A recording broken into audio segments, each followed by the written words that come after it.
जय माता दी दोस्तों, welcome to my channel. Friends, Makar Sankranti स्नान और दान का दिन होता है। तो 14 जनवरी को हम सभी मकर संक्रांति का पर्व त्यौहार मनाएंगे। आप सभी को मकर संक्रांति की ढेर सारी शुभकामनाएं। मकर संक्रांति के दिन हम किन किन चीज़ों का दान कर सकते हैं? छोटा दान महादान आपको महापुण्य दिलाएगा। बने रहिए मेरे साथ, मैं करके दिखाऊंगी इस वीडियो में कि छोटी छोटी घर की सामग्री को हम दान करके सोने चांदी हीरे मोती दान के बराबर पुण्य फल प्राप्त कर सकते हैं। पंडित न मिले तो हम दान की सामग्री किसे दें, क्या दान करें जिससे हमें पुण्य फल प्राप्त हो। और बहुत ही कम पैसे में छोटी छोटी सामग्री मैं आप लोग को दिखाऊंगी, जो आप 14 भी दान कर सकते हैं, 1, 2, 5 भी कर सकते हैं। वीडियो पसंद आए तो लाइक कीजिएगा, चैनल को जरूर सब्सक्राइब कीजिएगा। पहले हम खिचड़ी दान करते हैं। खिचड़ी के लिए आपको टूटा चावल भी आप ले सकते हैं। हमारे यहाँ मूंग की दाल दान किया जाता है। अगर आपके यहाँ उड़द दान किया जाता हो तो आप उड़द दान करें। देखिए, मैं अलग अलग दिखा रही हूँ। आप चाहें तो इस तरह से इसको मिक्स करके भी दान कर सकते हैं। मिक्स दान भी किया जाता है। इसी में आप दाल को मिक्स कर दें, उसके बाद आप दान कर दें। तो इस तरह से हम दाल और चावल को मिक्स करके खिचड़ी दान करेंगे।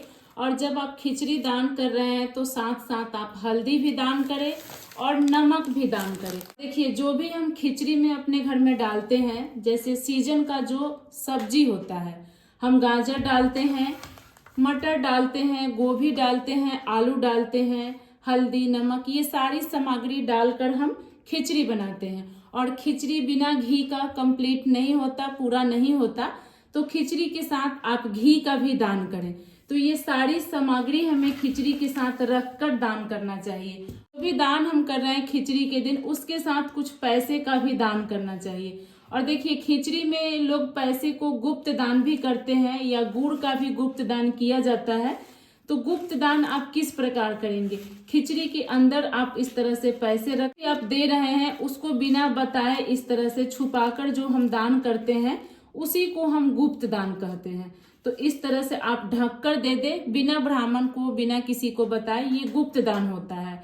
और जो भी आप दान करें, इसके बारे में आप दूसरे दिन से किसी से जिक्र न करें, यही गुप्त दान होता है। तो इस तरह से आप गुप्त दान भी कर सकते हैं। और देखिए, जब हम नमक की दान कर रहे हैं ना, तो ये खिचड़ी आप ब्राह्मण को ही दे, पंडित को ही दे, दूसरे को न दे, क्योंकि नमक का कर्ज चढ़ता है, ऋण चढ़ता है। इसलिए नमक सब किसी को दान नहीं करना चाहिए। जो हम ब्राह्मण को दान करते हैं, उसका ऋण हमारे ऊपर नहीं चढ़ता, कर्ज नहीं चढ़ता है। तो इसीलिए आप ये नमक हल्दी रखकर दान कर रहे हैं खिचड़ी, तो ये ब्राह्मण को ही दान करें। तो मकर संक्रांति के दिन नहाने के बाद ये सारी सामग्री को हम इस तरह से छू देंगे और हाथ में जल लेकर 3 बार इस तरह से वार देंगे और प्रणाम करके किसी भी ब्राह्मण को आप दान कर दें। ये दूसरा दान हम तिल और गुड़ का दान करते हैं। मकर संक्रांति के दिन तिल और गुड़ का दान किया जाता है। तो इस तरह से काला तिल, सफेद तिल का आप दान कर सकते हैं। अधिकतर काला तिल का ही दान किया जाता है। काला तिल और गुड़ का दान हमें अवश्य करना चाहिए। इसके साथ साथ हम लोग पोहा, जिसको चिवड़ा भी कहा जाता है, इसका भी दान करते हैं। हमारे यहाँ चिवड़ा का भी दान किया जाता है मकर संक्रांति के दिन। आप लोग के यहाँ अगर नहीं किया जाता हो तो केवल गुड़ और तिल का आप दान कर दें। देखिए, तीसरा दान हम कपड़े का दान करते हैं। अगर आप काले शॉल, काले सूट, काले साड़ी का दान करते हैं तो हमारे जीवन में शनि का 7.5 नहीं चढ़ता है, राहु केतु का भी असर नहीं होता है। देखिए, चौथा दान हम इस तरह से टोपी, कैप का भी दान कर सकते हैं और मोजे का भी दान कर सकते हैं। तो इस तरह से लाल और काले मोजे मिलाकर भी आप दान कर सकते हैं, जिससे शनि का प्रकोप भी नहीं रहेगा और सूर्य भी हमारे ग्रह में, हमारे जीवन में सही रहेगा। देखिए, 5वां दान हम कंबल का करते हैं। तो लाल, काला, इस तरह से आप कोई भी हल्का भारी जैसा भी आपको सकान हो, इस तरह से आप कंबल का दान कर सकते हैं। कंबल का दान किसे किया जाता है? ब्राह्मण को नहीं किया जाता, किसी गरीब आदमी को, ठंडी से ठिठुरते व्यक्ति को कंबल का दान किया जाता है, जिससे हमें बहुत अधिक प्रभाव मिलता है दान पुण्य का। तो कंबल या ठंडी का कोई भी वस्त्र आप दान कर रहे हैं ना, किसी गरीब को दान किया जाता है। देखिए, छठा दान हम पीतल का बर्तन कर सकते हैं। इस तरह से आप पीतल का छोटा छोटा दीपक दान कर दीजिए। भगवान का छोटा भोग लगाने वाला प्लेट दान कर दीजिए, ये जिसका बहुत ही अधिक प्रभाव होता है। किसी को भी आप दान कीजिएगा, जो इसमें जोत जलाएगा उसका पूरा प्रभाव, उसका पूरा पुण्य फल आपको प्राप्त होगा।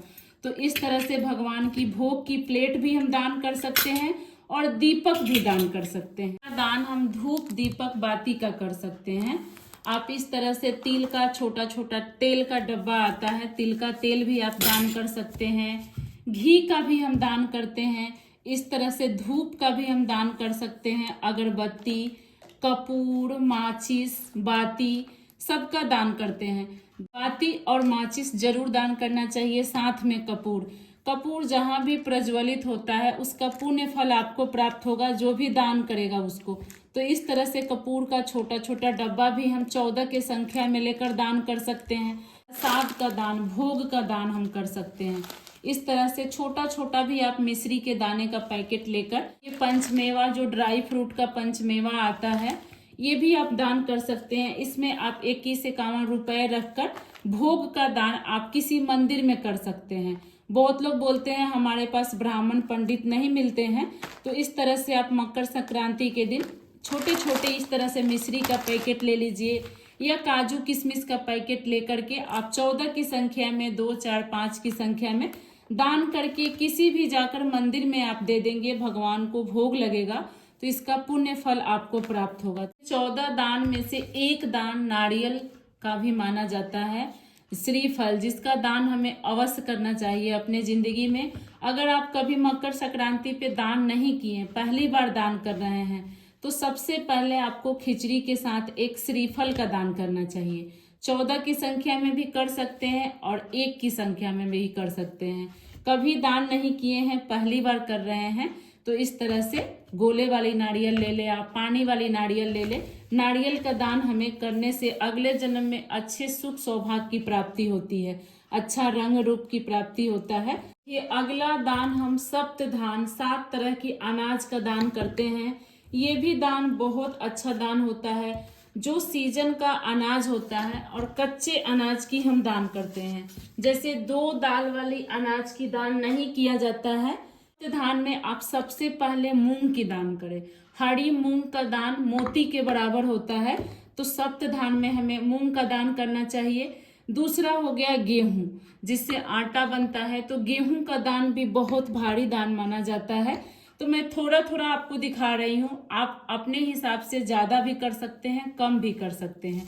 उसके बाद हमें चावल का दान करना चाहिए, और चावल दान करने वाला जो चावल होगा वो टूटा हुआ नहीं होना चाहिए।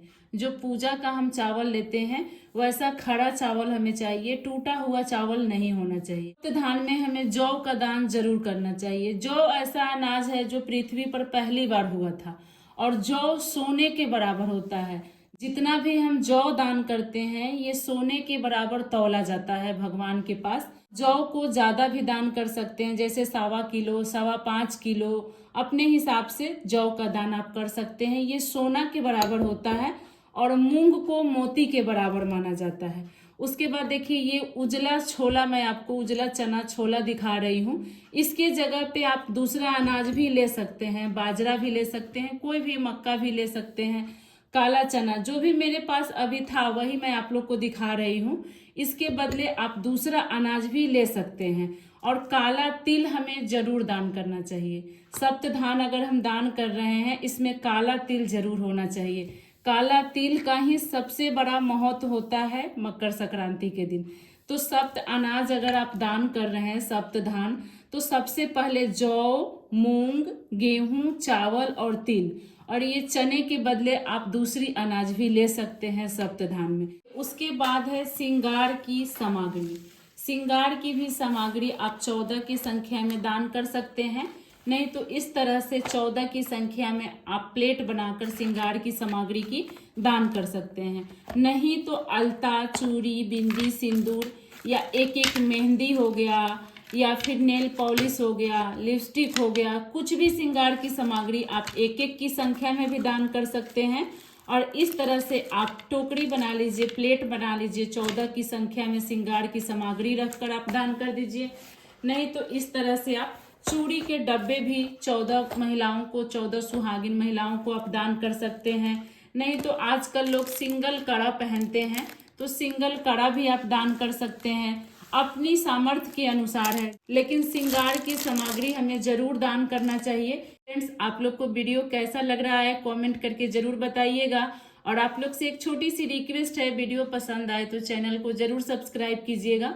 मैं इसी प्रकार पूजा पाठ की सरल विधि अपने चैनल पे लाती हूँ, और वीडियो को लाइक जरूर कर दीजिएगा। कि महिलाओं के बालों में लगाने की जो मेहंदी आती है, वो भी अब 14 की संख्या में लेकर एक एक आप सुहागिन महिलाओं को बांट सकते हैं। देखिए, सुहाग की जो भी सामग्री आप दान करें, आसपास की किसी भी सुहागिन महिला को आप दे सकते हैं।